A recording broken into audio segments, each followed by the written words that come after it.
Imaginons un instant 50 millions de personnes.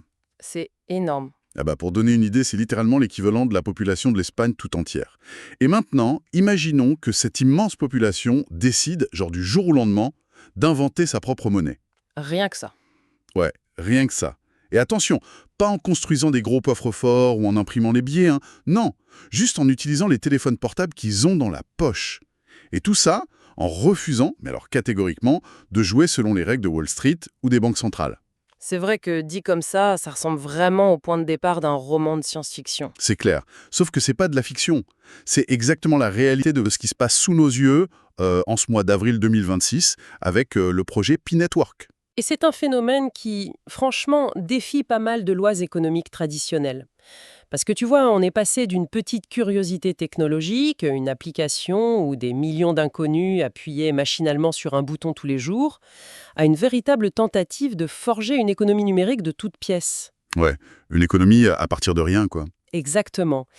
Et ce qui rend la situation actuelle tellement électrique, c'est que bien avant d'écrire la moindre ligne de code pour des contrats intelligents ou quoi que ce soit, créer une monnaie, ça exige un miracle beaucoup plus complexe. Lequel?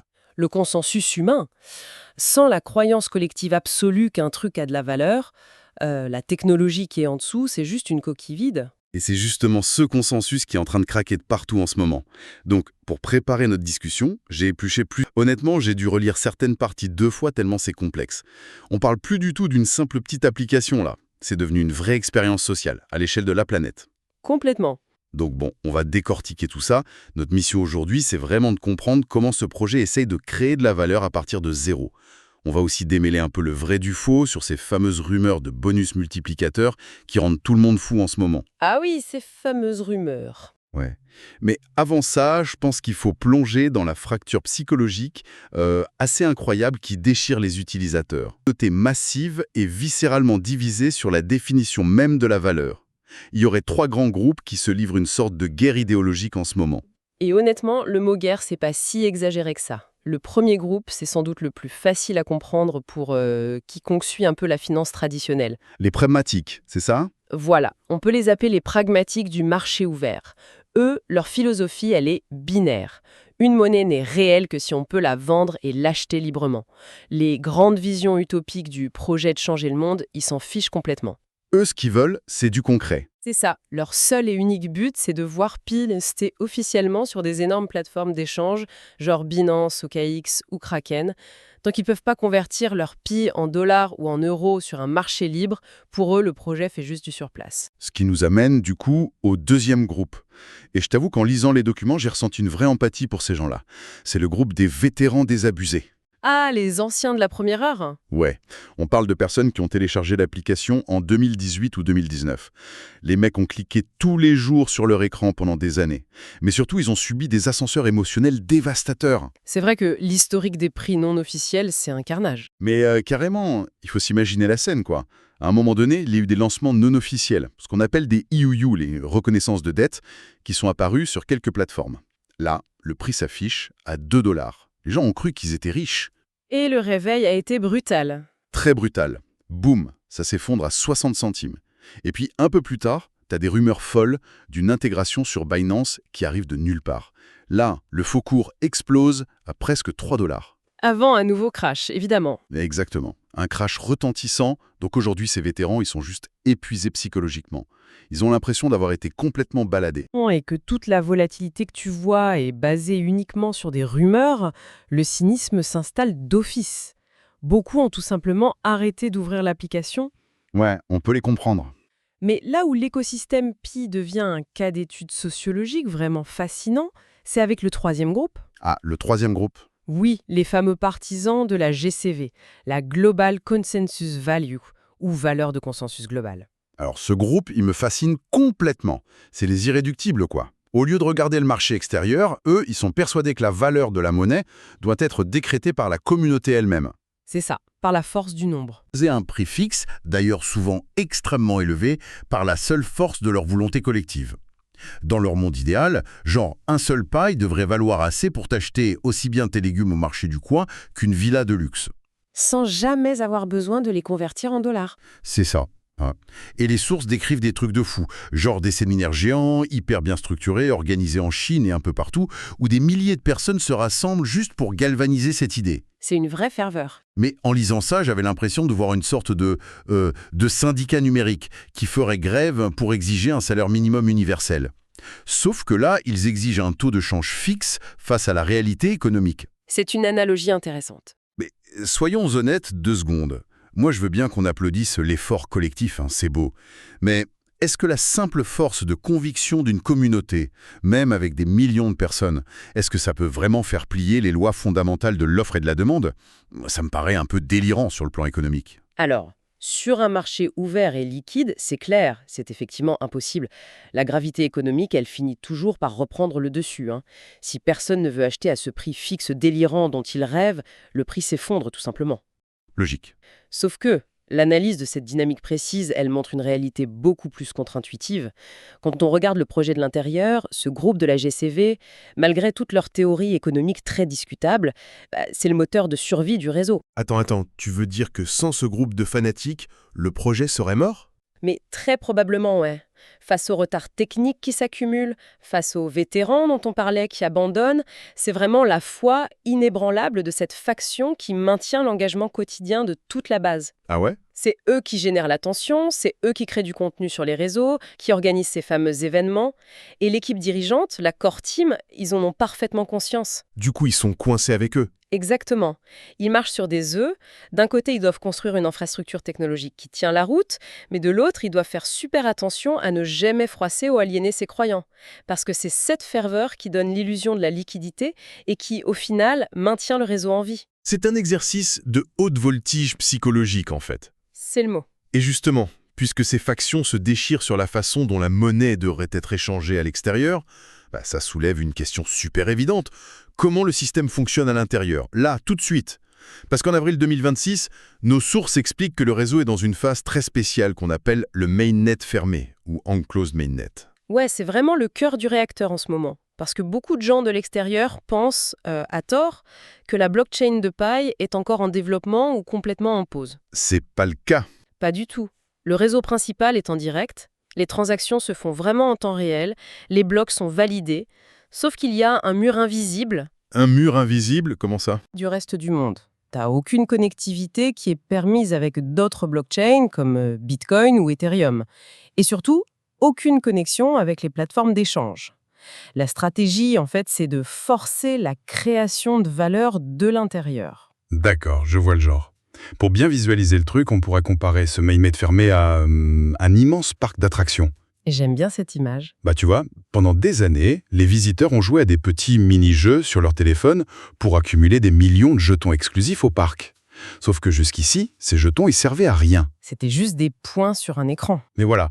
Mais avec cette phase fermée de 2026, c'est comme si le parc venait soudainement d'ouvrir ses propres boutiques, ses restos, ses manèges. Donc là, les visiteurs peuvent enfin utiliser leurs jetons pour s'acheter des vrais trucs, mais uniquement à l'intérieur de l'enceinte du parc. L'économie tourne. Mais il y a un piège. C'est ça le piège. Si tu passes les grilles de sortie pour retourner dans le monde réel, il n'y a aucun commerçant dans la rue qui va accepter tes jetons de manège. Et d'ailleurs, les IOU non officiels dont on parlait tout à l'heure, c'est exactement comme si des mecs à l'extérieur du parc faisaient des paris sur la valeur future de ces jetons le jour où les grilles ouvriront. Ce qui explique pourquoi toutes nos sources insistent lourdement sur le fait que ces transactions extérieures sont ultra risquées. Complètement. En tout cas, ton analogie du parc d'attractions, elle est super juste. Et pour que ce parc puisse proposer des vrais services à l'intérieur, il a fallu déployer une mise à jour technique colossale. C'est ce qui s'est passé lors du fameux Pi Day, le 14 mars 2026. Ah oui, j'ai vu ça dans la vidéo de Tech Guide. Ouais, Tech Guide détaille très bien cette étape. C'est l'intégration du protocole 20. Faut bien comprendre que c'est pas juste une petite mise à jour logicielle classique, hein. C'est carrément le passage d'un simple registre comptable à une véritable blockchain programmable. Donc on parle de contrats intelligents là. Absolument. Le réseau fermé permet enfin l'exécution de contrats intelligents et lance des trucs comme le Pi Launchpad pour aider les nouveaux projets. Mais attends, il y a un truc que je pige pas. Comment un contrat intelligent peut être vraiment utile si le réseau est totalement coupé du monde extérieur? Parce qu'en général, ces contrats, ils ont besoin de se connecter à des données externes pour fonctionner, non? C'est une super question.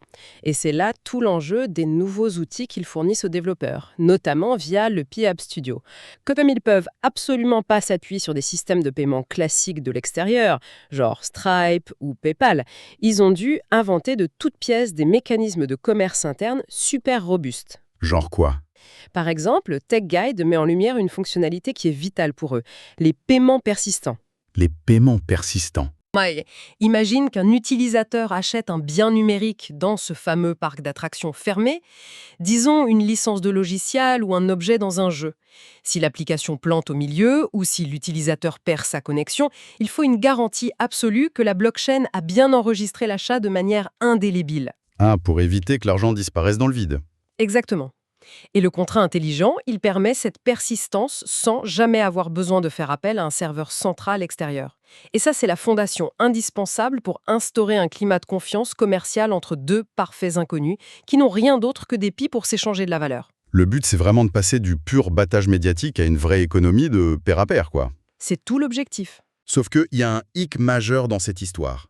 Si je reprends mon idée de parc d'attractions géant et que toutes les portes sont verrouillées de l'intérieur, comment on fait pour s'assurer que certains visiteurs sont pas juste en train de photocopier des faux tickets dans les toilettes du parc?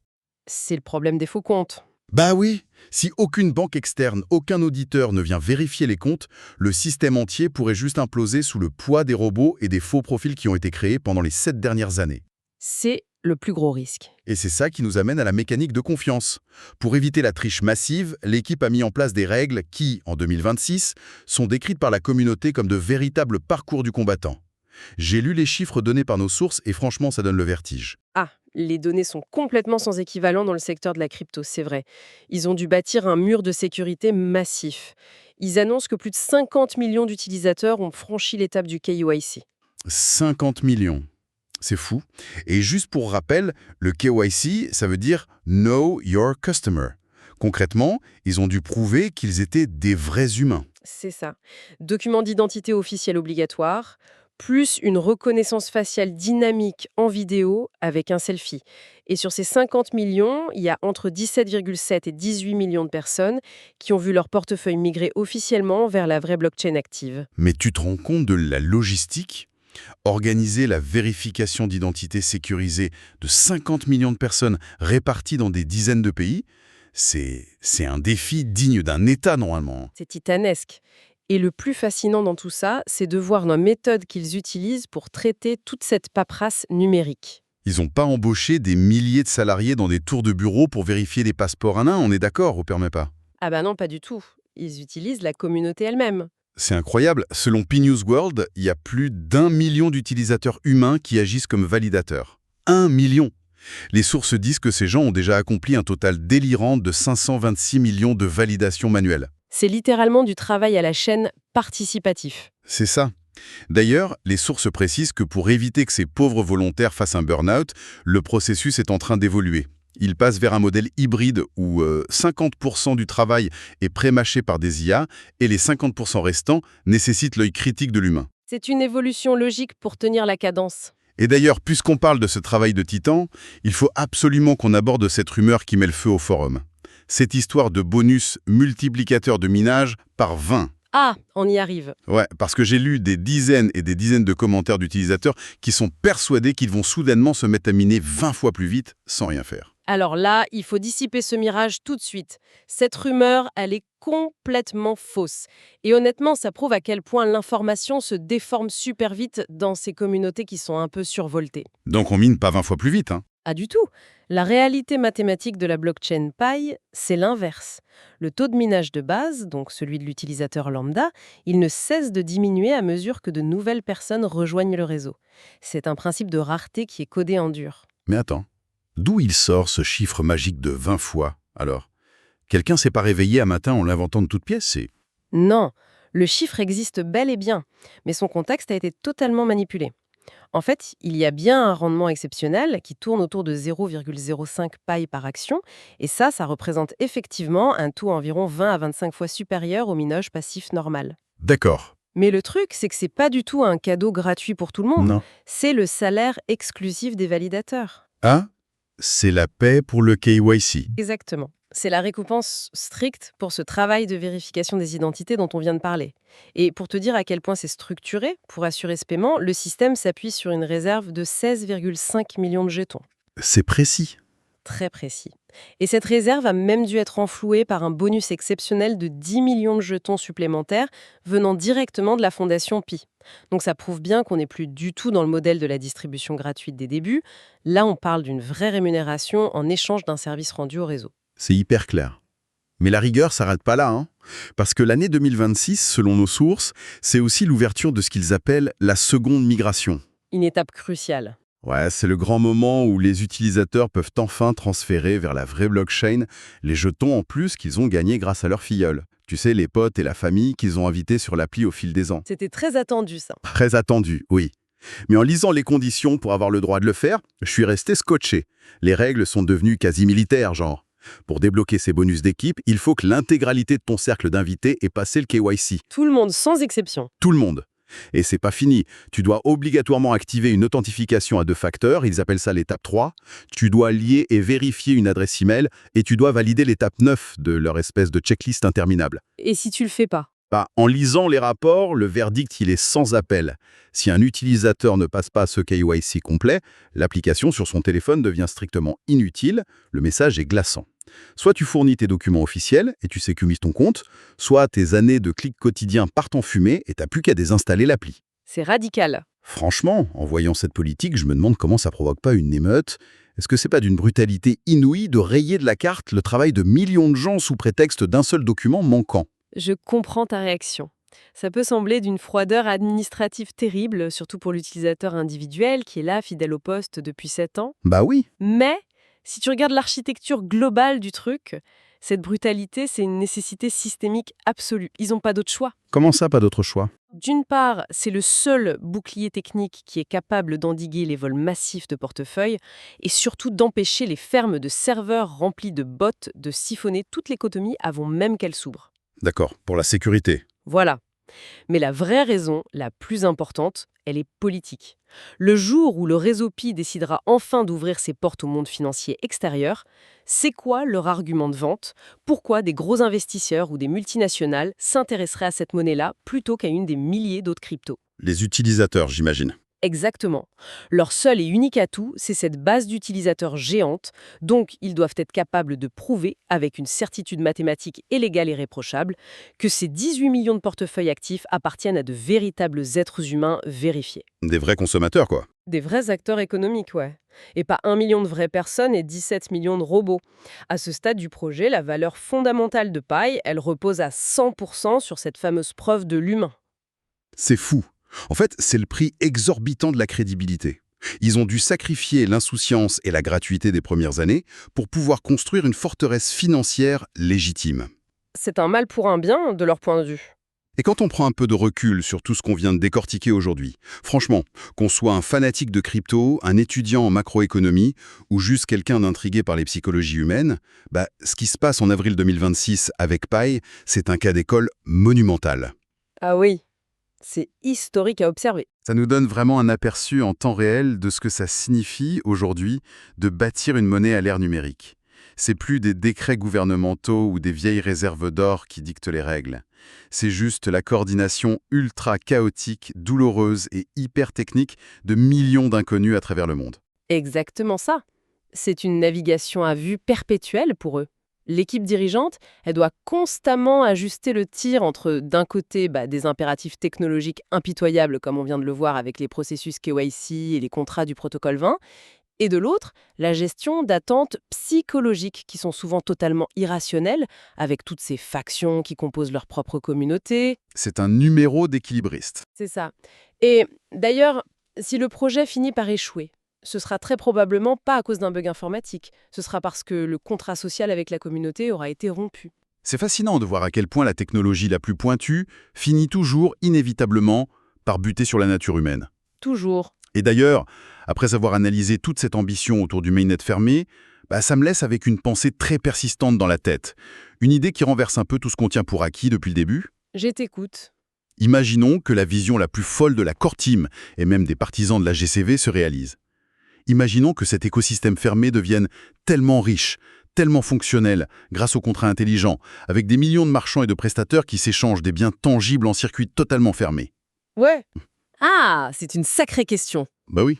Est-ce qu'ils auront un quelconque intérêt à s'exposer à la spéculation sauvage et à la volatilité destructrice d'un Binance ou de Wall Street? Ou bien, et c'est là que ça devient dingue, est-ce qu'on est secrètement en train d'assister à la naissance du tout premier univers financier parallèle, totalement autarcique, dont la victoire ultime, ce serait de prouver qu'il n'a finalement jamais eu besoin d'être converti en dollars pour exister? Ça remettrait tout le système en question. C'est une perspective qui donne carrément le vertige. Et je crois que c'est une question qui mérite vraiment qu'on y réfléchisse de notre côté. Complètement. En tout cas, merci de m'avoir aidé à décortiquer tout ça, et à très bientôt pour une prochaine exploration de nos sources.